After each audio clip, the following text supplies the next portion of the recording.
Welcome back, everybody. We're running 3 minutes late, so we're going to go straight into our session 2, which is microbiome and antimicrobial resistance. I would like to welcome Dr. Bianca Graves. She's an infectious diseases physician, clinical microbiologist working at the Royal Brisbane Women's Hospital and Pathology Queensland. She has a special interest in the use of microbial genomics to support the surveillance and management of infectious diseases, and she will be chairing this session. Welcome. Thank you, Bianca.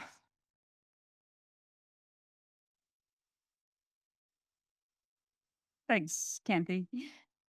So we're going to move on to viruses. In this session, we will focus on the impact of microbiome on the outcome for transplant patients, as well as looking at the challenges of antimicrobial resistance and how that impacts treatment of bacterial infections. So I'll start by introducing our first speaker. So that's Associate Professor Patrick Harris. Dr. Harris is actually one of my colleagues, so I can attest to the fact that he works more than one FTE across multiple roles. So he is a staff specialist in microbiology at Pathology Queensland. He's an infectious diseases physician at the Royal Brisbane and Women's Hospital.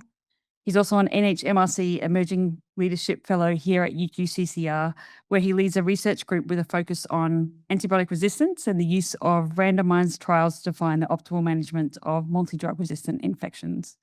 So please welcome Patrick to present his experience with difficult to treat infections.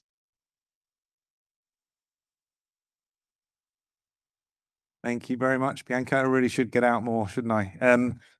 Apologies, I'm actually just recovering from some throat surgery, so I'm hoping that my voice will last the day. But if I'm sipping water furiously all the way through, you know why. So I'm going to talk, obviously, a very big, broad topic. We've only got 20 minutes. I probably can't cover every single difficult infection. I'm going to slightly selfishly concentrate on my favorite topic, which is antibiotic resistance, particularly resistant gram-negatives, because I personally think that's where the real challenge is often.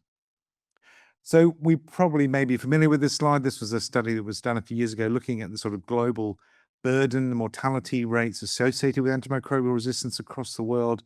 Whichever way you look at it, these are millions of patients that are severely impacted by AMR, either directly causing death or having a death associated with an antimicrobial resistant pathogen. And of all the antibiotic classes of probably greatest concern, is the emergence of carbapenem resistance, and is certainly one of the fastest growing areas of resistance around the world. And particularly, as you can see in our sort of neighborhood in the Asia Pacific, we're one of the sort of hotbeds, sort of hanging in there in the low prevalent state, but how long that will last is anybody's guess. So when we're thinking about these difficult gram-negative pathogens, the WHO has defined particularly these 3 group of the sort of more critical pathogens. So it's a bit obscured up the top there, but we're thinking about either very difficult to treat pathogens like carbapenem-resistant Acinetobacter, or things that are potentially more treatable but very, very common and drive a lot of broad-spectrum therapy, such as ESBL-producing Enterobacterales. But in the context of transplant, we often also encounter these funny environmental, intrinsically multi-resistant things like Stenotrophomonas or Elizabeth King ears, which can really throw up some difficult treatment curveballs. And it's incredibly important, I guess, to understand what your local epidemiology is. It's incredibly different depending on where you work in the world. And as you can see, all across the world, there are very different rates in terms of how often patients are either colonized or infected with multi-resistant organisms. And there's some figures here, but you can see they're very variable around the world. And especially the mortality rate can be incredibly different. Sometimes patients experience 30, 40, 50% mortality rates once they get infected with these very resistant pathogens.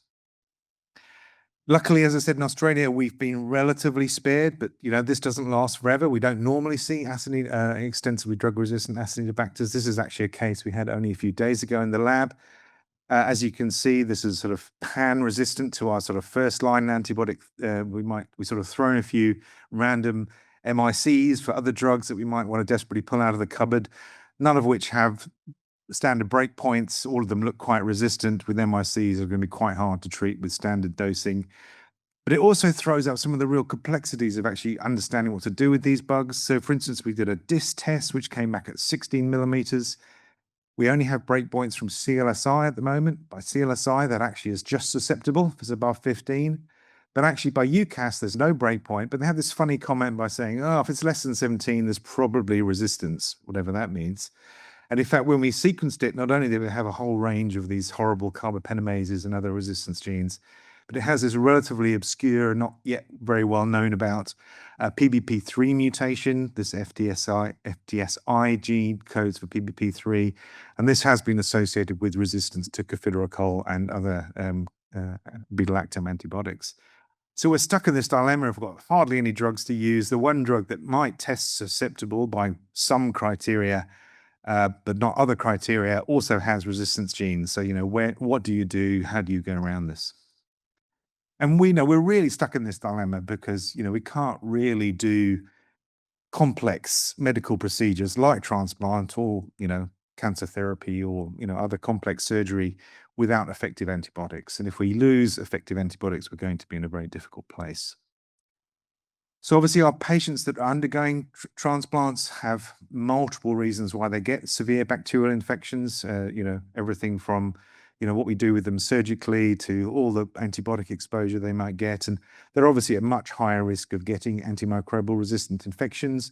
And that depends again on a whole plethora of things.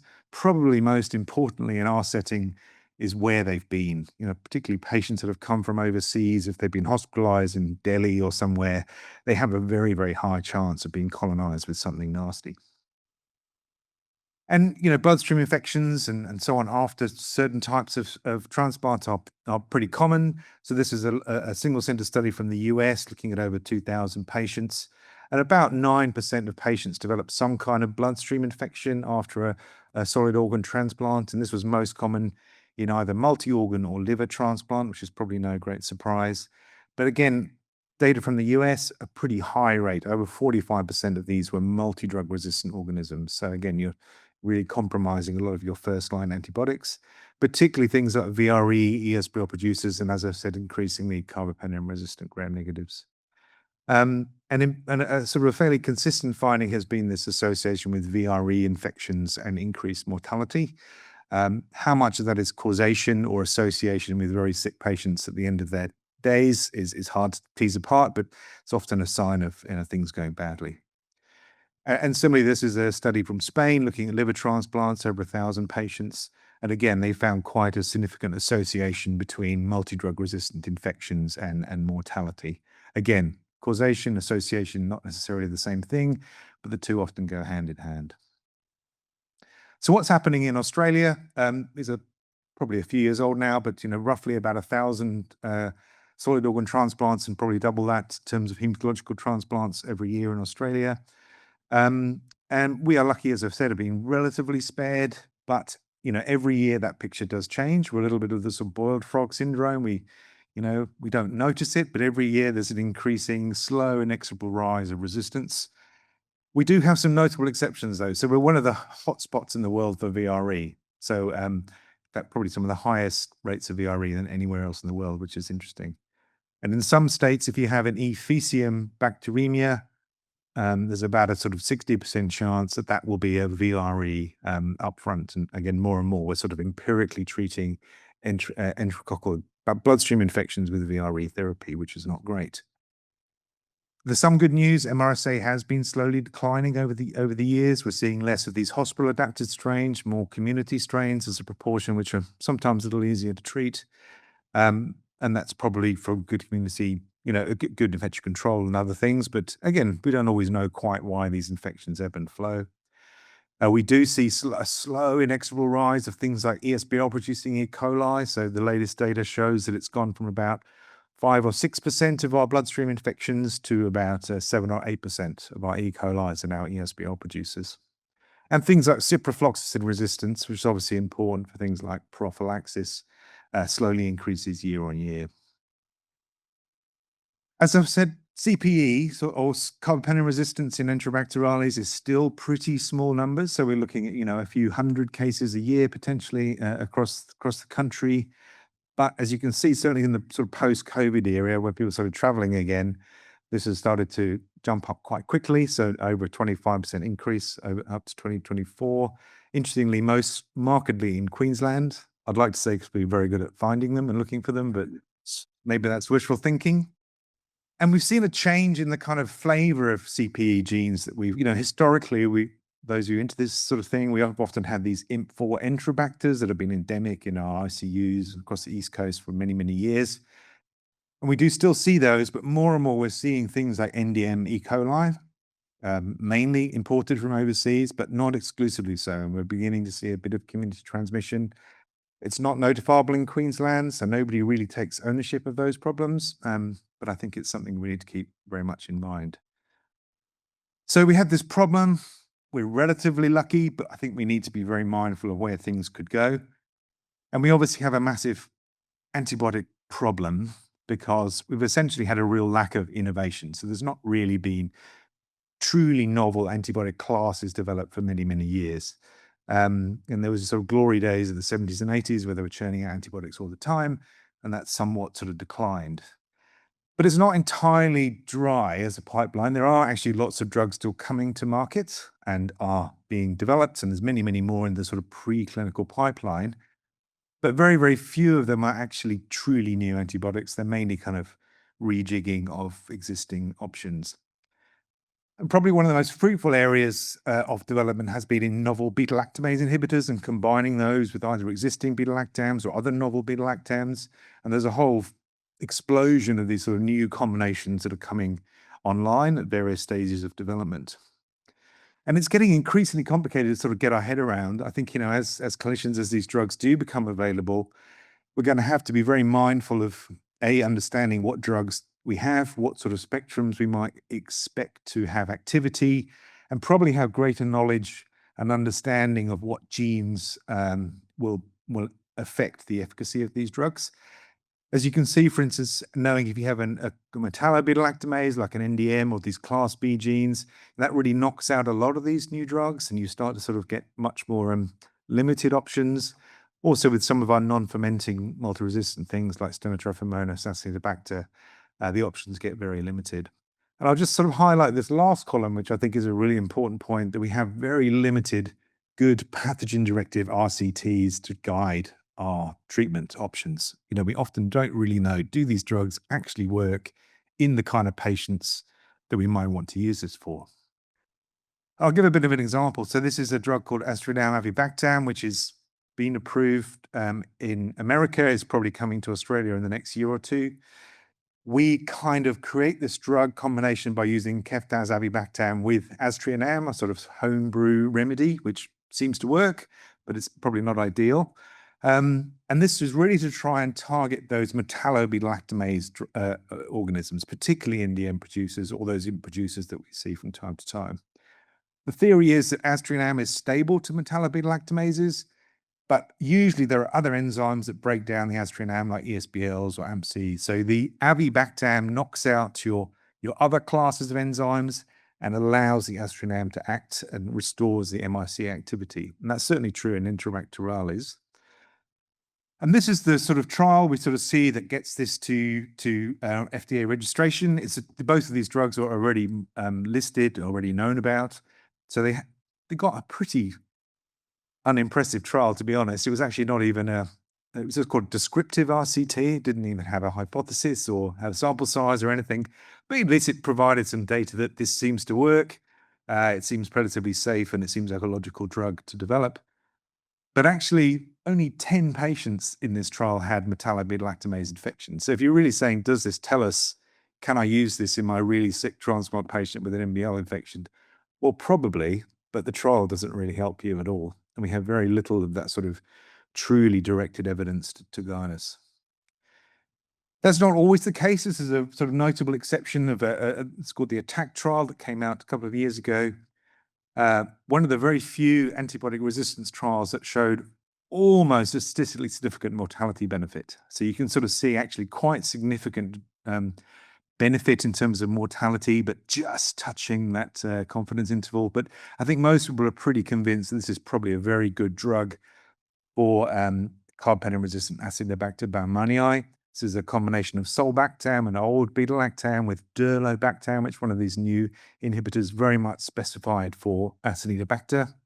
And importantly, much less nephrotoxic than alternatives like colistin and so on, which we don't tend to use very much, luckily. But again, the dilemma is, yes, it looks like a pretty good drug, but it's not available in Australia. It's not TGA licensed. Not sure if they're even planning to. You can get it on the CS, but it costs an absolute fortune. So it's, many times the cost of your other most expensive drug, so it's tens of thousands of dollars a day.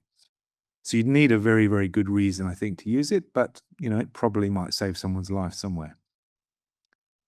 Then there are drugs like cefidrochol, which has been around for a while. It's, again, probably coming to Australia later this year, I believe. It has this quite clever mechanism. It's a cephalosporin that's stable to many beta-lactamases, and it uses the iron scavenging pathways in bacteria to they call it the Trojan horse strategy to sort of get into the cell to be active in the periplasmic space. And in vitro, it was very effective in sort of preclinical studies against a whole range of different multi-resistant bacteria, including some of these difficult non-fermenters that we see in transplants.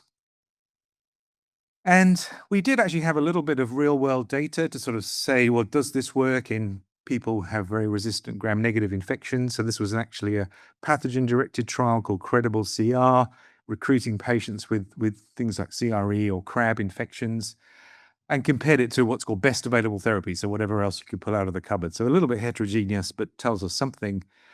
But unfortunately, there was almost a doubling of mortality in patients treated with cefidrochol for Acinetobacter. And this put a bit of a wind amongst the pigeons, in terms of, well, what the hell's going on here? Doubling of mortality is not great, but seemed to be okay for other resistant infections, but not clearly showing that it was an awful lot better. So we'd never call a trial an ambitious thing like a game changer trial, unless your trial is actually going to be a game changer. So we tried to sort of, I guess, again, look at the performance of cefidrochol in a sort of real world patients who have high risk of resistant infections. And we recruited patients in sort of places like Taiwan, Thailand, and Singapore that had lots of resistance. And we treated those who had gram-negative bacteremia and compared it to, again, standard of care, whatever else might be appropriate for that infection.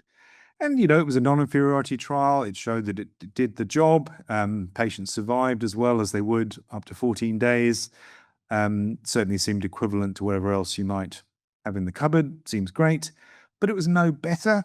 And again, the standard of care, if you're comparing to colistin or tigecycline or other not brilliant drugs, a little bit disappointing perhaps. We didn't see that signal of inferiority for Acinetobacter, which I think was relatively reassuring. But as we've seen, Acinetobacter is a tricky bug.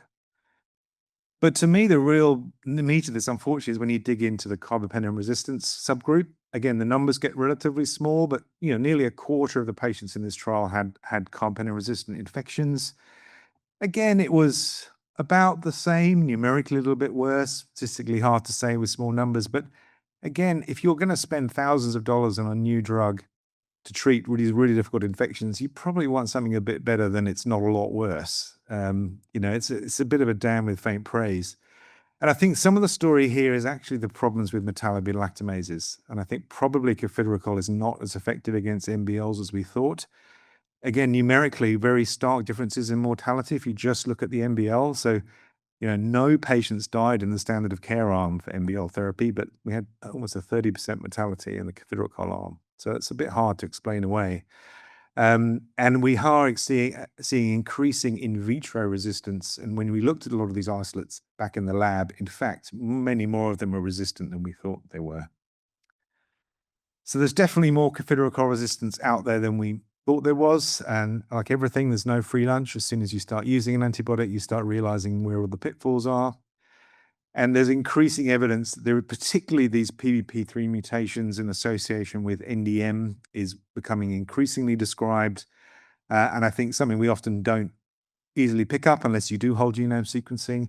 And not only does it compromise cefidrochol, but also Astronam avibactam, it's the other drug you might want to use to treat these things. So I think something to really be mindful of.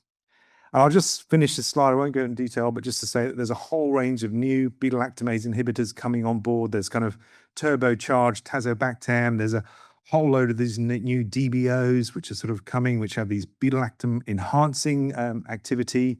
Things like zidibactam being combined with cefepime. And then these boronic acid derived inhibitors. We've sort of, I think teniborbactam has already been approved by the FDA for complex UTI. I think the one to watch, though, is probably this thing called zeruborbactam, which is this very broad spectrum beta-lactamase inhibitor.